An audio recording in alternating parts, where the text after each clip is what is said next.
Yoshihiro Francis Fukuyama is an American political scientist, political economist, and author.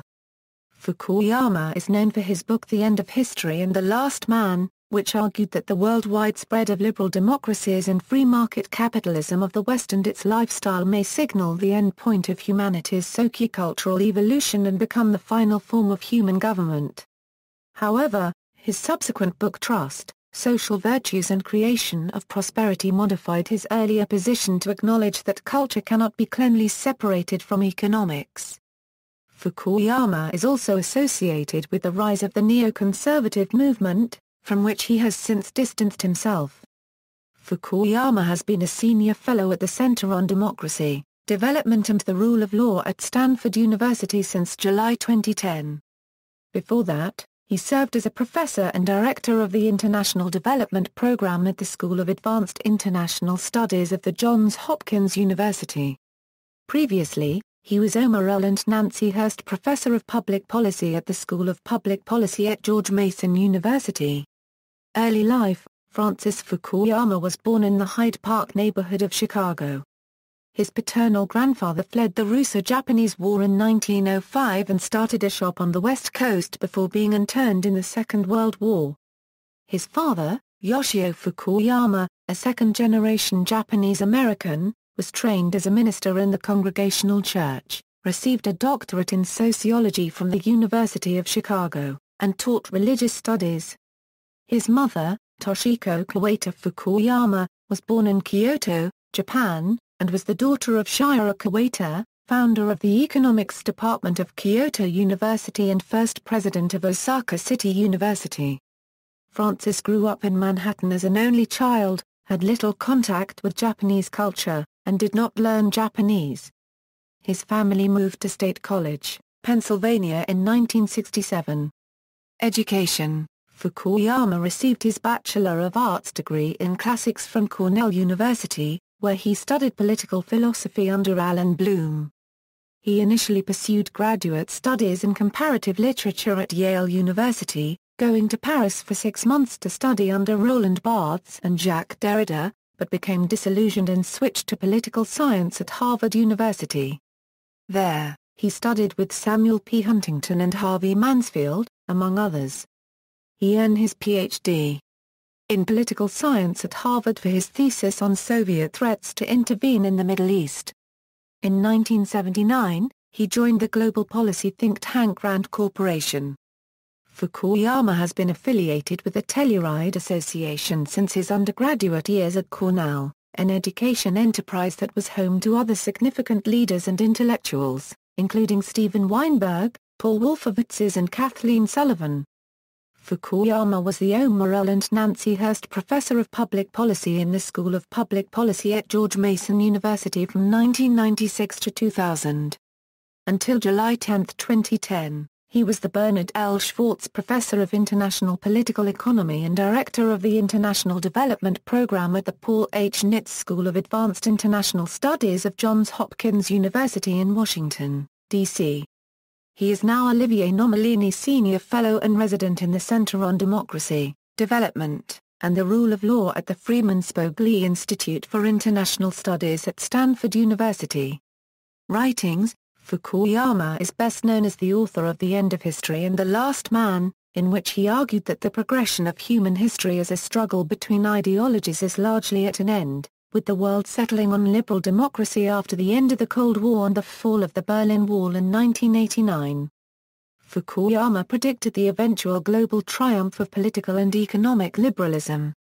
What we may be witnessing is not just the end of the Cold War, or the passing of a particular period of post-war history, but the end of history as such, that is, the end point of mankind's ideological evolution and the universalization of Western liberal democracy as the final form of human government.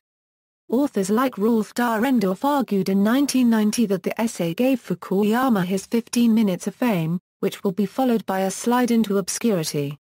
He continued to remain irrelevant and cited public intellectual leading American communitarian Amitai Ezioni to declare him one of the few enduring public intellectuals. They are often media stars who are eaten up and spat out after their 15 minutes. But he has lasted. One of the main reasons for the massive criticism against the end of history was the aggressive stance that it took towards postmodernism. Postmodern philosophy had, in Fukuyama's opinion, undermined the ideology behind liberal democracy, leaving the Western world in a potentially weaker position. The fact that Marxism and fascism had been proven untenable for practical use while liberal democracy still thrived was reason enough to embrace the hopeful attitude of the progressive era, as this hope for the future was what made a society worth struggling to maintain.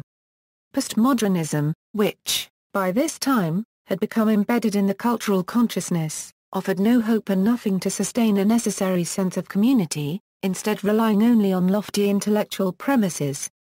Being a work that both praised the ideals of a group that had fallen out of favor and challenged the premises of the group that had replaced them, it was bound to create some controversy. Fukuyama has written a number of other books, among them Trust, The Social Virtues and the Creation of Prosperity and Our Post-Human Future, Consequences of the Biotechnology Revolution. In the latter, he qualified his original end-of-history thesis, arguing that since biotechnology increasingly allows humans to control their own evolution, it may allow humans to alter human nature, thereby putting liberal democracy at risk. One possible outcome could be that an altered human nature could end in radical inequality. He is a fierce enemy of transhumanism, an intellectual movement asserting that post-humanity is a desirable goal. In another work, The Great Disruption, Human Nature and the Reconstruction of Social Order, Fukuyama explores the origins of social norms, and analyzes the current disruptions in the fabric of our moral traditions, which he considers as arising from a shift from the manufacturing to the information age. This shift is, he thinks, normal and will prove self-correcting, given the intrinsic human need for social norms and rules.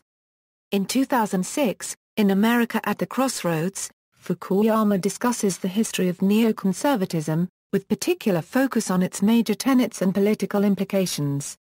He outlines his rationale for supporting the Bush administration, as well as where he believes it has gone wrong. In 2008, Fukuyama published the book Falling Behind, explaining the development gap between Latin America and the United States, which resulted from research and a conference funded by Grupo Mayan to gain understanding on why Latin America, once far wealthier than North America, fell behind in terms of development in only a matter of centuries.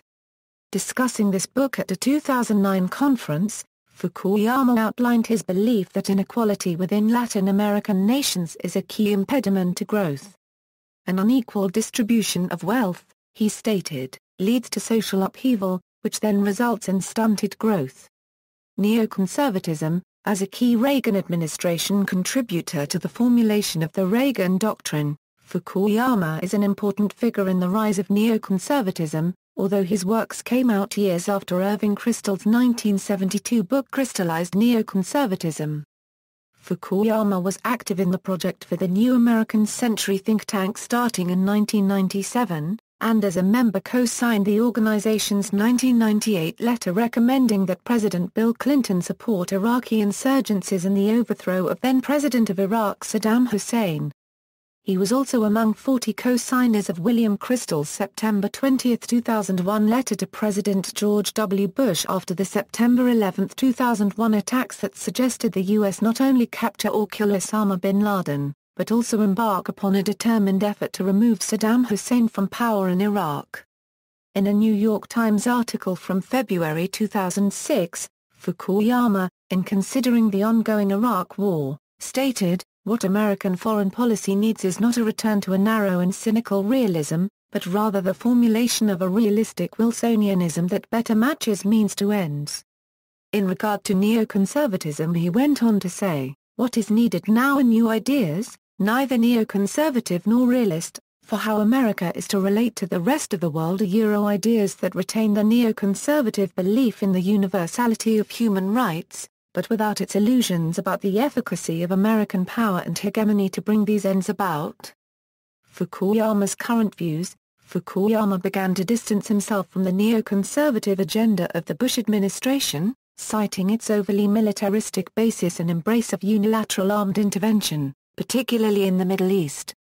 By late 2003, Fukuyama had voiced his growing opposition to the Iraq War and called for Donald Rumsfeld's resignation as Secretary of Defense. At an annual dinner of the American Enterprise Institute in February 2004, Dick Cheney and Charles Krauthammer declared the beginning of a unipolar era under American hegemony. All of these people around me were cheering wildly, Fukuyama remembers. He believes that the Iraq War was being blundered. All of my friends had taken leave of reality. He has not spoken to Paul Wolfowitz since. Fukuyama declared he would not be voting for Bush, and that the Bush administration had made three major mistakes. They had overstated the threat of radical Islam to the U.S. They had failed to foresee the fierce negative reaction to its benevolent hegemony. From the very beginning they had shown a negative attitude toward the United Nations and other intergovernmental organizations and hadn't seen that this would increase anti-Americanism in other countries. And, they had misjudged what was needed to bring peace in Iraq and had been overly optimistic about the success with which social engineering of Western values could be applied to Iraq and the Middle East in general. Fukuyama believes the U.S. has a right to promote its own values in the world, but more along the lines of what he calls realistic Wilsonianism, with military intervention only as a last resort and only in addition to other measures. A latent military force is more likely to have an effect than actual deployment. The U.S. spends 43% of global military spending, but Iraq shows there are limits to its effectiveness. The U.S. should instead stimulate political and economic development and gain a better understanding of what happens in other countries.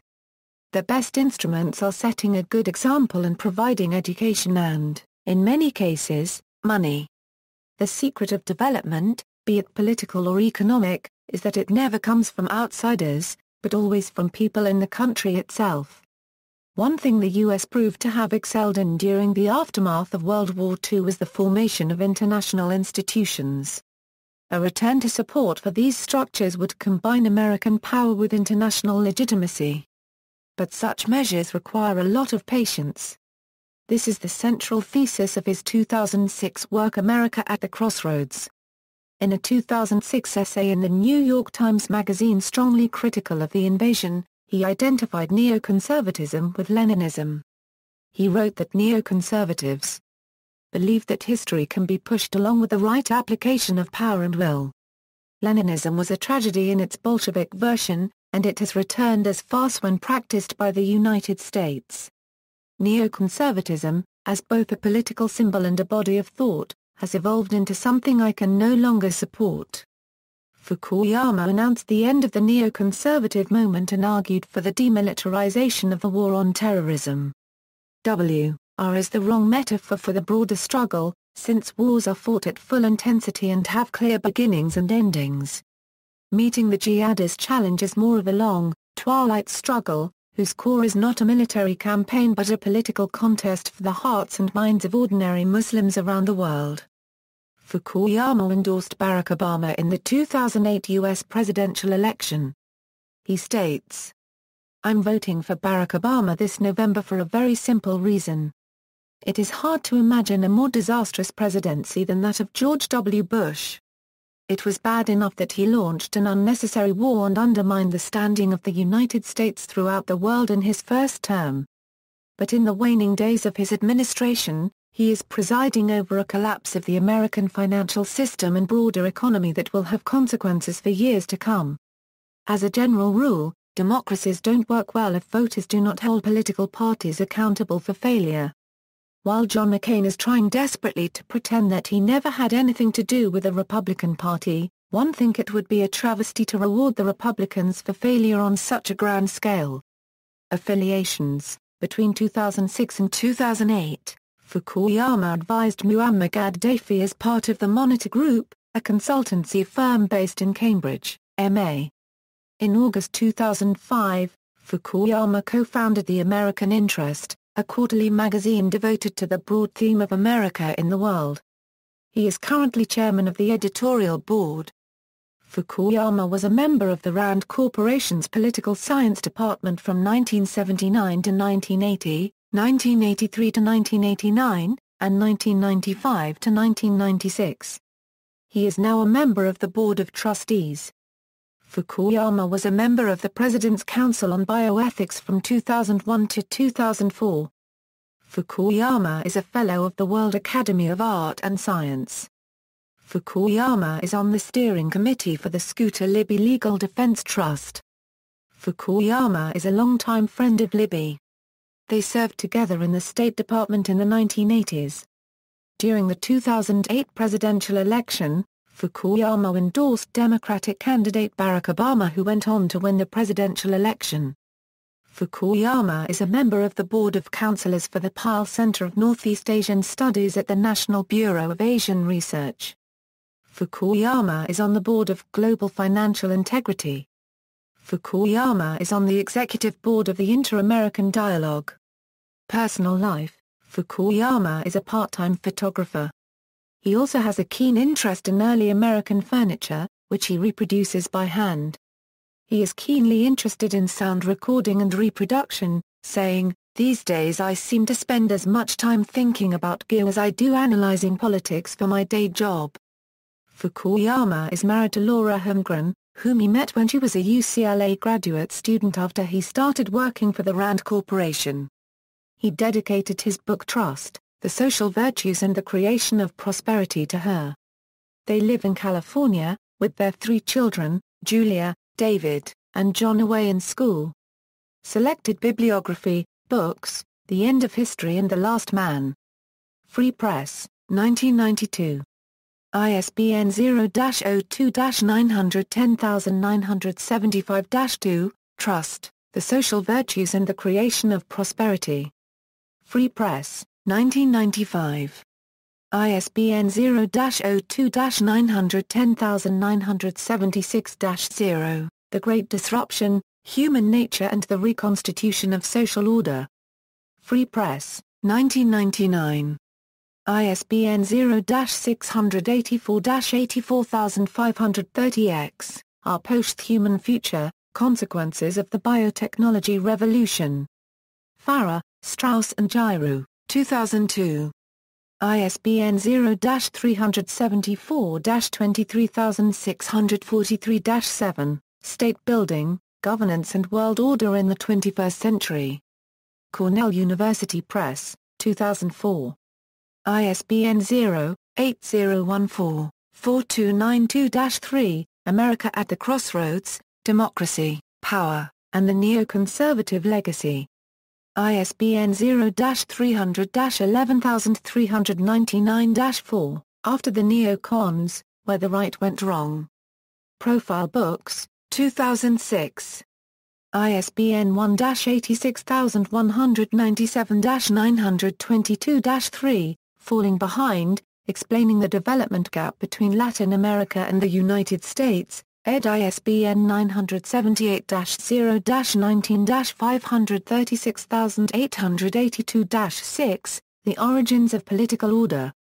Profile Books, 2011. ISBN 978-1846682,568, Political Order and Political Decay, From the Industrial Revolution to the Globalization of Democracy. Farah, Strauss and Giroux, 2014. ISBN 978-0-374-22735-7, Essays, The End of History. The National Interest, Summer 1989, Women and the Evolution of World Politics, Foreign Affairs October 1998, Immigrants and Family Values, The Immigration Reader 1998. ISBN 1-55786-916-2, Human Nature and the Reconstruction of Social Order, The Atlantic Monthly, May 1999, Social Capital and Civil Society, paper prepared for delivery at the International Monetary Fund Conference on Second-Generation Reforms, October 1, 1999, The Neoconservative Moment, The National Interest, Summer 2004, After Neoconservatism, The New York Times Magazine, February 19, 2006, Supporters' Voice Now Turns on Bush, The New York Times Magazine, March 14, 2006, Why Shouldn't I Change My Mind? Los Angeles Times, April 9, 2006, The Fall of America, Incorporated. Newsweek, October 13, 2008, The New Nationalism and the Strategic Architecture of Northeast Asia Asia Policy January 2007, Left Out, The American Interest, January 2011, Is China Next? The Wall Street Journal, March 12, 2011, The Future of History. Can Liberal Democracy Survive the Decline of the Middle Class? Foreign Affairs, January-February 2012, What is Governance? Governance, March 2013, see also, Biopolitics, Brave New World Argument, Obama Republican, References. External links, Francis Fukuyama's blog at The American Interest, Francis Fukuyama's homepage at Johns Hopkins University, Islam and America. Friends or Foes? In-depth interview with Fukuyama, March 5, 2006, Booknotes interview with Fukuyama on the End of History and the Last Man, February 9, 1992, ANU Public Lecture Series MP3 of a public lecture by Fukuyama titled The Missing Dimension of Stateness delivered at the Australian National University, December 15, 2006.